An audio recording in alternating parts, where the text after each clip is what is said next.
I remember years ago, this is back in the 30s now, going into their store to get your laundry at the end of a week, and there'd be a wicket in the wall, they say. So you just pass in your ticket, they give you your laundry, they just thank you very much, they don't have much conversation.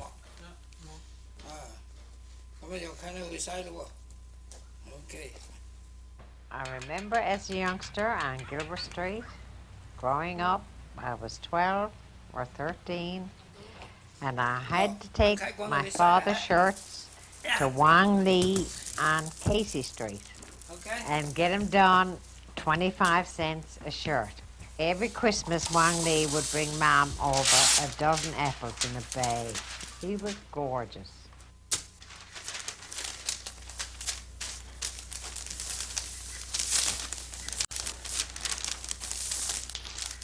One thing I will say about them, they're great workers. You try to give up, you no chance to give up. Where you gonna go then? You give up the laundry, where you gonna go? Nowhere to go. You got to stay in. So many times I cry. The wash the laundry, let the tear come on the water, and I use the tear to wash the laundry. The Evening Telegram, August 19th, 1895. Two Celestials named Fang Foy and Su Hu Hin came to the city by the SS Polino yesterday. Their ages are respectively 24 and 22, and they came with the intention of starting a laundry. But their usefulness rests here, because in competition with our laborers, they are prepared and able to work for a mere nothing and live on less.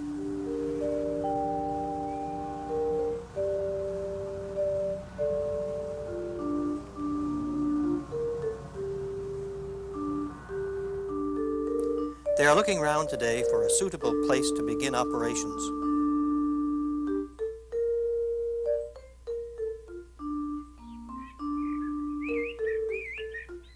The small boy is in his element, following them from place to place.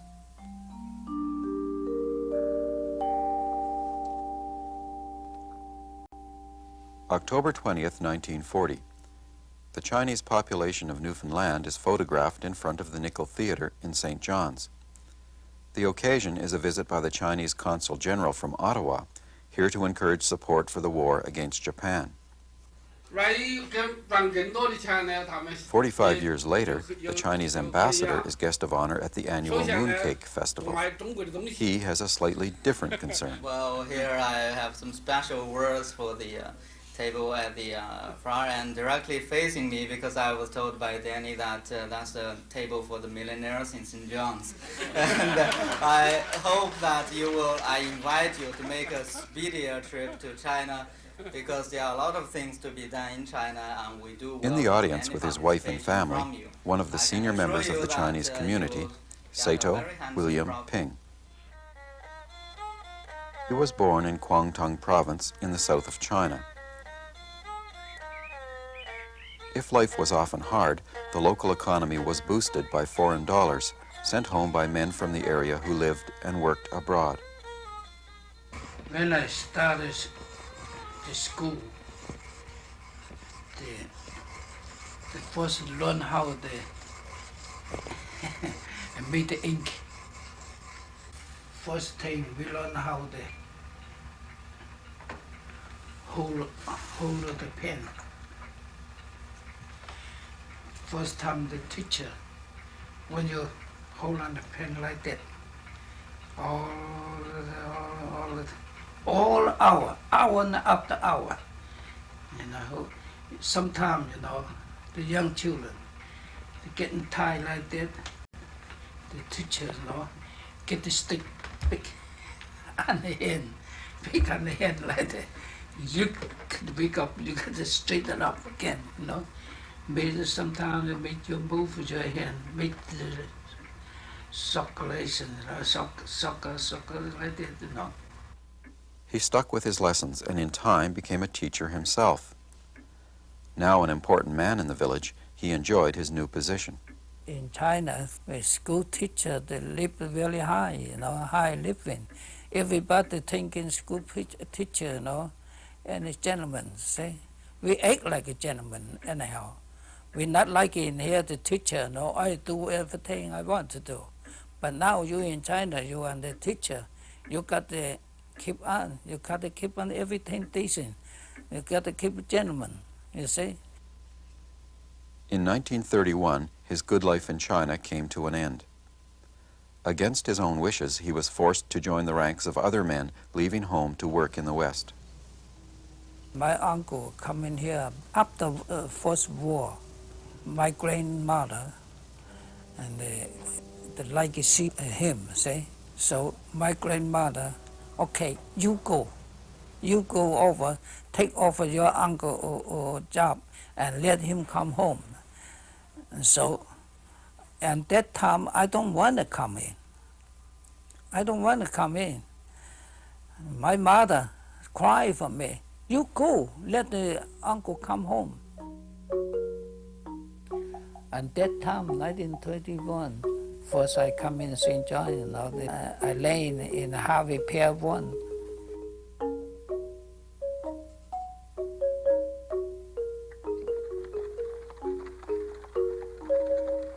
Come up the Dogwood Street, the Water Street, Prescott Street to Fang Laundry.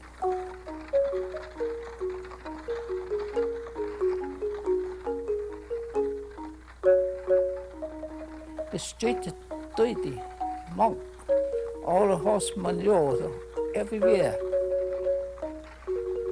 Arriving at the Fong Li Laundry, another shock was in store for him. His uncle, the man he had left China to replace, had lost his money gambling and couldn't return home. He didn't go back to China. He's like the gamble, you know. He loses all the money, you know. They haven't got no money, they can't go. That's the way he say. My uncle, they take over, they lays it out for the start of Wait Lily restaurant. He gamble again, he lost. He can't pay the wages, he can't supply the goods. The partnership, you know, they force him get out. Penniless in a strange land, William Ping had no choice but to become a laundry worker.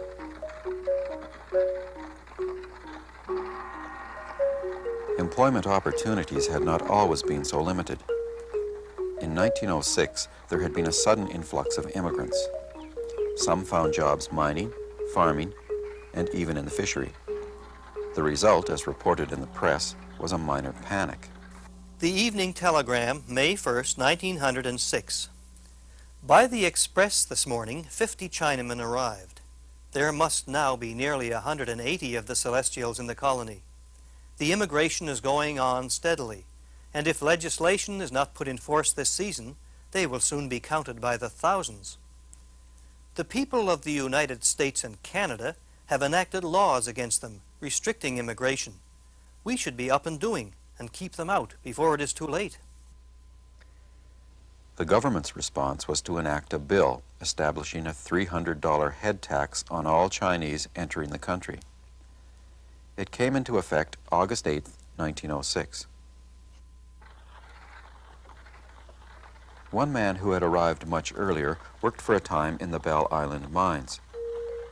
His son, Highland Lee of Grand Falls, recounts an incident that happened to his father there. My father only small little man got a ponytail. You know, he left my father and left off a ponytail and put it away or something like that. My father, when I get mad, he cut him off, put him in a suitcase. The man so unceremoniously treated was Ao Kim Lee. He came to Newfoundland in 1899 by way of England. Having a command of English, he soon established himself as a leader of the small community. He acted as translator and immigration officer. He owned his own laundry, and later, one of the first Chinese cafes in the city. In 1927, he founded the Thai Me Club.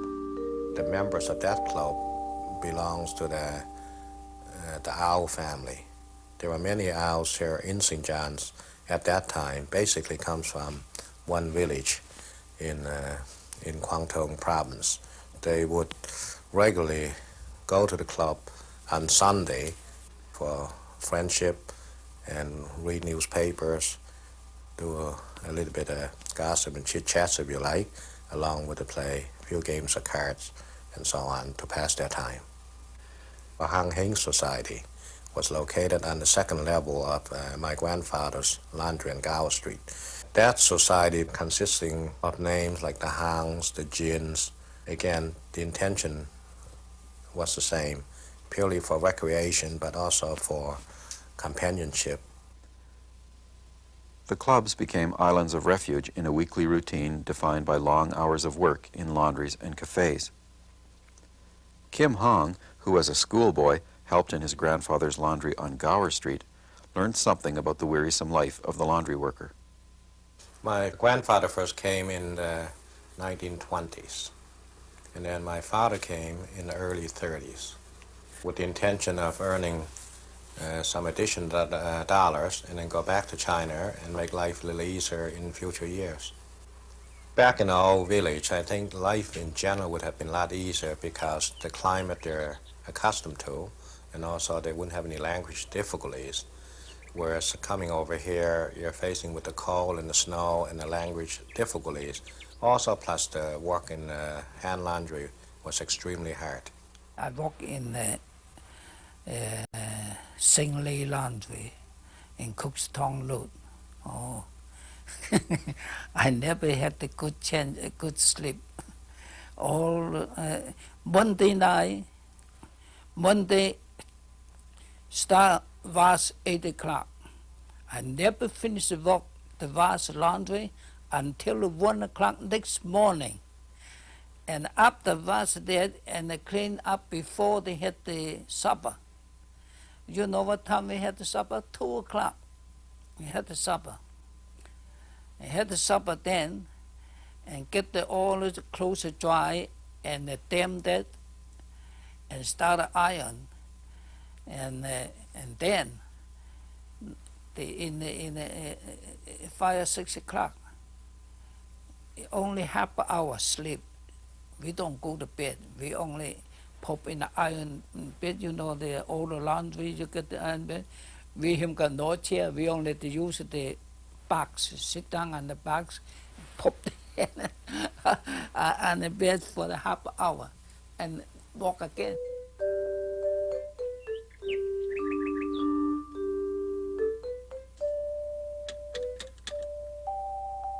The way that they collect the laundry is everybody carries a big blue bag and you carry that over your shoulder.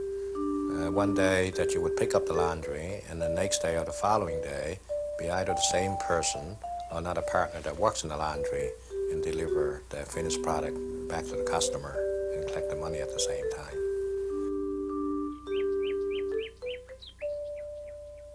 There wasn't much else that they could do without really much in the way of money or education, and this is something that people who preceded them have been doing, and they know that in spite of their very, very hard work, they were able to earn a few dollars compared with what they were earning before coming over. So it's not really something they like, but something that they had to when they got into an environment like this. You're more or less trapped. At times, the pressures of hard work and isolation proved too much and emotions erupted in violence. In 1938, K. John Shang was accused in the ritual slaying of Eng Wing Kit. In the end, he was acquitted of the charge and the murder remained unsolved. In 1922, there had been an even more sensational murder trial following the triple slaying of laundry workers by Wo Fen Game. Badly treated by his employers, he tried to get another job. Okay, you don't want me. I walk out here. I was looking for some another job. The people, yeah, you could walk out here, you get a job. I guarantee you can't get no job. He said, why not? I go now, try. Okay, go. Frozen out of a job and desperate, he borrowed money, ostensibly to go to Bay Roberts. Uncle Fang, I said, I haven't got no job up there. I want to go to Pelapa. One all laundry in the Pelapa. I want to go there for looking for the job. But I haven't got no money. Can you loan me $5? Charlie Fong, oh, no problem. I give him a $5. Instead, he bought a handgun and proceeded to kill 3 fellow countrymen before turning the gun, unsuccessfully, on himself. Wo Fen Game was hanged December 16, 1922, and buried in the prison cemetery. But perhaps the trap had really been sprung on him long before. From the time the immigrants disembarked in Vancouver and were placed on board a train headed for Nova Scotia, they ceased to be free men. You leave China, first place you got to go is Hong Kong. When you get to Hong Kong, you have to take a boat from Hong Kong to Vancouver. Now, after you get in Vancouver, you have to come by train.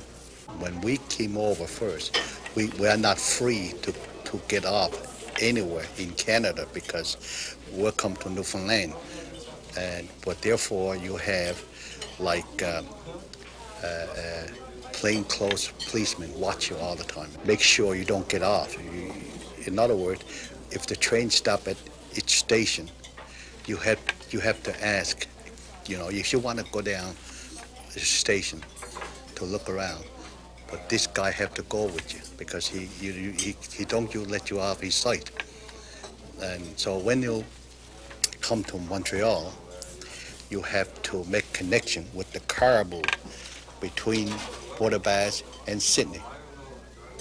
Then from Port-au-Basque on to St. John's, always on a train. So take 30 days traveling time. Hayford Fong was met at the railway station by his father, Davy Fong. The next day, he was registered in the Salvation Army School on Springdale Street, where he became the only 13-year-old in kindergarten. When I came here first, the Chinese people have to pay a head tax, $300 to get in. But if you go to school for 18 months, you get the refund. You get your $300 back. One of his teachers was Colonel Art Moulton. Noticing Hayford's interest in music, he began giving him lessons on the guitar. He also invited him to join the Salvation Army Band, but there a snag developed. He said, Fong, he said, you have a choice, right? You want to play the band, or either you quit the band or you quit smoking. So I told him I quit the band first. So that was the end of that band business. But then I can still continue in his practice playing the guitar with him. And I play with the old barn dance a couple of times on VOCM. Then I also play with the barrowman, Mr. Joyce Smallwood, as a barrowman. I was on his program for one night. They call me Chinese singing cowboy. For an eager young boy coming halfway around the world to join his father, it was a life of adventure. But for many, it was a life of tedious drudgery and alienation. Perhaps the hardest thing to endure was the official discrimination of the head tax and the law forbidding Chinese women to enter the country. Without wives and children, life was often a monotonous routine of work, punctuated once a week by a day of rest. Many a churchgoer went to Sunday service in a shirt cleaned in one of the Chinese laundries. But the laundrymen had their own Sunday function to attend as well. Everyone had a nice hot collar, and dress up to go to church. Not like it today, And that time, people really particular for the shirt and collar. Sunday, we used to, at that time, we go to Sunday school. The Sunday school in the church. Sunday school was, in fact, an afternoon language lesson at Wesley United Church, or George Street United Church. The men would spread out around the auditorium, each with a lady from the church, and wrestle with the fundamentals of English vocabulary. After Sunday school, maybe go the summertime, walk up the Southside Hill and the nice look up the ocean, look back to all of St. John at that time, you know, and waiting for the sundown and come home and get the supper and ready for next morning and go to work. The Chinese people no matter where they go, you know, everywhere, they love to gamble. Try to win the money overnight. And say be rich. And never did. Time, you know, the different. But like it now, you know, the people in St. John, the Chinese people, don't gamble like it used to. The reason why they gamble, and that time they him got no family here, see. When they finish the work, sometimes Saturday, Sunday, you know, and nowhere to go. Nobody had the family. They always, who are they going to see? Only friend. Sometimes the few friends and they're together, you know. It's too long to talk. What we can talk about? Okay, start a gamble. If life was lonely for the men, it was equally so for the wives many had left behind in Kwangtung. Song Hong was married in 1936. A year and a half later, her husband came to St. John's to work in his father's laundry on Gower Street. My husband left China in July and my son was born in October. In the village, she lived with her mother-in-law. Taking care of her young son, working in the fields, and doing housework occupied her days. Occasionally, there would be a letter from St. John's. I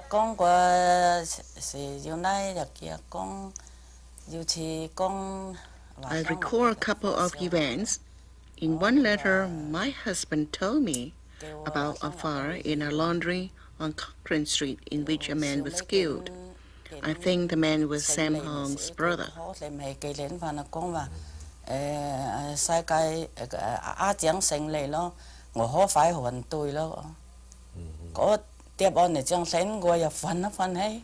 After World War II, he wrote that he was glad the war was over because he was looking forward to coming back to China and being with his family.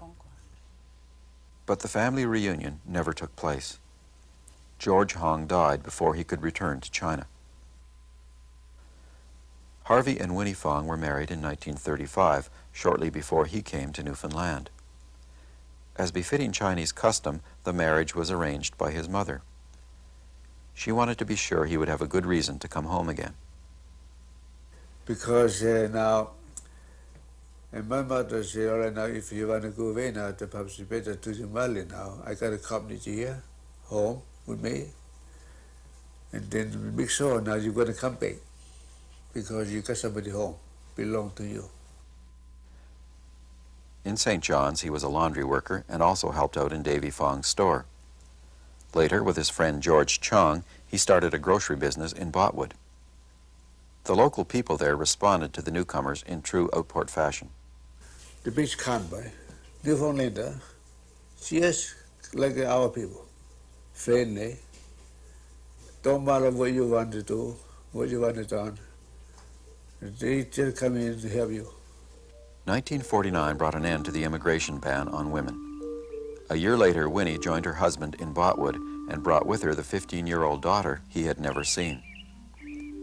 Now they share the memories of nearly 4 decades together and proudly display on their study wall the graduation photos of the 6 children born since their reunion.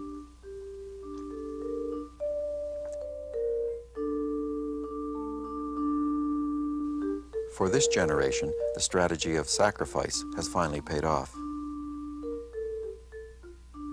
A lot of these old-timers have gotten their families over years ago, and many of them are well successful in their occupation, universities, and business and so forth, which they feel quite proud of the fact from such a very hard beginning and up to the stage that they're in nowadays.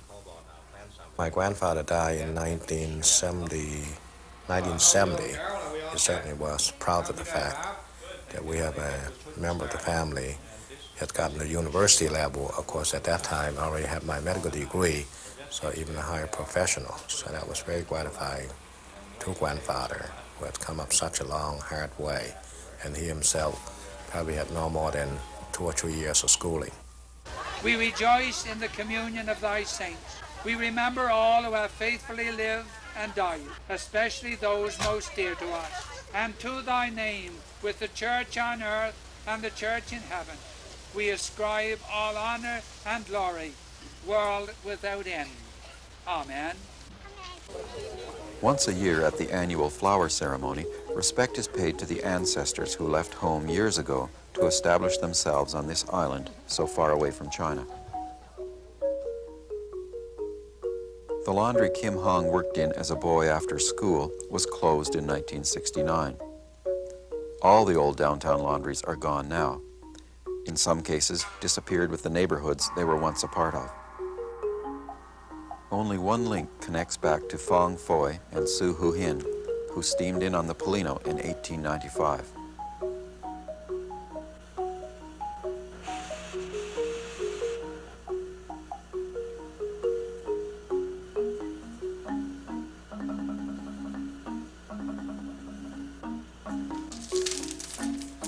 The school teacher who left China in 1931 is still in the business. His is the last Chinese laundry. The laundries will also survive in the memories of anyone who as a child stopped by to pick up a package of freshly cleaned white shirts. Okay. Let's see. 60 cents. 1, 2, 3, 4. Yeah, that's 60 right. Thank you. Thank you.